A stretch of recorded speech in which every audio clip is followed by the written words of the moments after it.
Big boss హౌస్‌లో ticket to finale race అయితే మొదలైపోయింది. ఇక 8 మంది కంటెస్టెంట్స్‌లో వరుసగా ఒక్కొక్క హౌస్‌మేట్ అయితే ఎలిమినేట్ అవుతూ వస్తున్నారు. ఫైనల్‌గా ఒక రౌండ్‌లో అర్జున్ అంబటి, మరో రౌండ్‌లో పల్లవి ప్రశాంత్ గెలవడం జరిగింది. ఇక ఫైనల్ టాస్క్ వచ్చేసరికి ఇక్కడ మనందరం చూసుకున్నట్లయితే బాల్ టాస్క్ అయితే పెడతారు. ఈ బాల్ టాస్క్‌లో ఎక్కువ బాల్స్‌ని ఎవరైతే కలెక్ట్ చేస్తారో వాళ్ళే విజయం సాధించినట్లు. ఇక్కడ వరుసగా జరుగుతున్న టాస్క్‌లో అయితే కొంచెం ఫిజికల్ కూడా ఉండబోతుంది. ఇక ఫిజికల్లీ, మెంటలీ ఎవరైతే స్ట్రాంగ్‌గా ఉంటారో వాళ్ళకి టికెట్ టు ఫినాలే సొంతమవుతుందని చెప్పడం జరుగుతుంది. ఎప్పుడు జరిగినట్లే ఈసారి కూడా టికెట్ టు ఫినాలే రేస్‌లో కూడా పెద్ద గొడవే జరుగుతూ వచ్చేసింది. ఇక అర్జున్ అంబటి కూడా ఏమాత్రం తగ్గేదే లేదు అంటూ ఊరుకోలేదు. ఇక ఫాల్ గేమ్ ఆడుతున్నారు అంటూ అమర్‌దీప్, పల్లవి ప్రశాంత్ వీరందరూ కూడా రెచ్చిపోతూ వచ్చేసారు. అయినప్పటికీ అర్జున్ అంబటికి కాస్త బిగ్ బాస్ ఫేవర్ చేశాడనే చెప్పొచ్చు. ఇలా అన్ని ప్లస్ ఎపిసోడ్‌గా మార్చుకొని అర్జున్ అంబటి అయితే ఈ టాస్క్‌లో 2 లెవెల్స్‌ని పూర్తి చేసుకున్నాడు.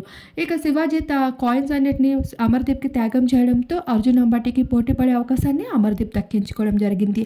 ఇక్కడ పల్లవి ప్రశాంత్ సైతం టాస్క్‌లంటే అందరూ ప్రశాంత్‌తో భయపడే విధంగా అయితే ప్రశాంత్ కూడా ఇచ్చి పడేస్తూ వచ్చేసాడు అన్ని టాస్కుల్లో.